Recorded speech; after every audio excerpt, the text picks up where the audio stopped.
What if the person God chose to lead a nation wasn't a warrior, but a woman sitting quietly under a tree?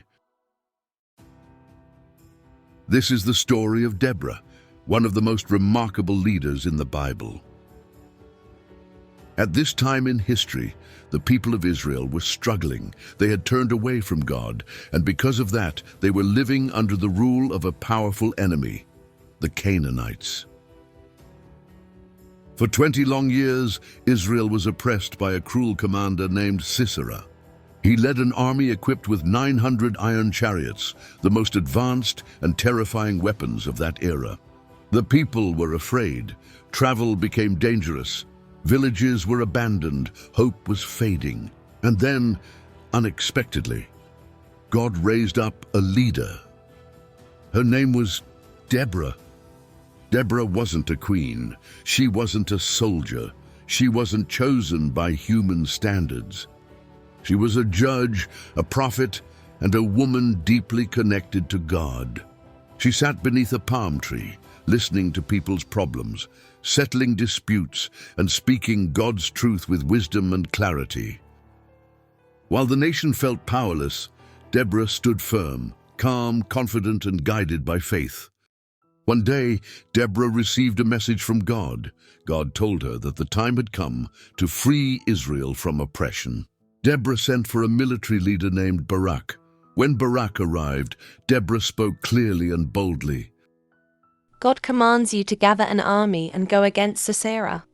God promises victory. But Barak hesitated. He looked at the enemy, he looked at their weapons, and fear crept in. Then he said something surprising. If you go with me, I will go, but if you don't go with me, I won't go. Deborah agreed, but she also spoke a powerful truth. The honor of victory will not go to you. God will deliver Sisera into the hands of a woman. This wasn't an insult. It was a reminder. Victory doesn't come from strength alone. It comes from obedience. Together, Deborah and Barak gathered 10,000 soldiers and marched toward battle. When the moment came, Deborah spoke words that still echo today. Go. This is the day the Lord has given Sisera into your hands. And something incredible happened. God caused confusion in Sisera's army. The mighty chariots became useless. The enemy fled in panic. The army of Israel won a victory no one thought was possible. But the story wasn't over yet. Sisera, the feared commander, escaped on foot. Exhausted and desperate, he ran to the tent of a woman named Jael. Jael welcomed him in. She gave him milk. She covered him with a blanket.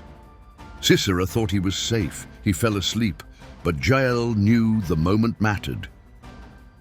With courage and resolve, she ended Sisera's life, bringing final victory to Israel.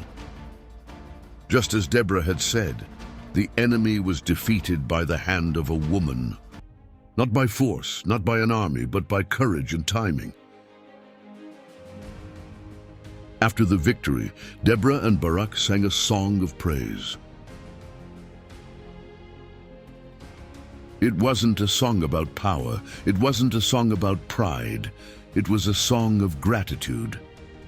They praised God for courage. They honored those who stepped forward. They reminded the people that freedom came when ordinary individuals answered God's call. Deborah's story ends not with a crown, but with peace. For 40 years, the land had rest.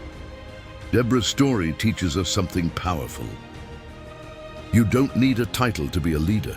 You don't need physical strength to be courageous, and you don't need to fit expectations to be used by God.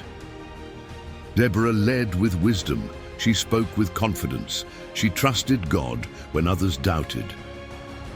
Her life reminds us that leadership begins with listening to God, to truth, and to what's right. Sometimes the world waits for a warrior, but God sends a voice. Sometimes courage looks loud and bold, but sometimes it looks like faith under a tree. And that faith can change history.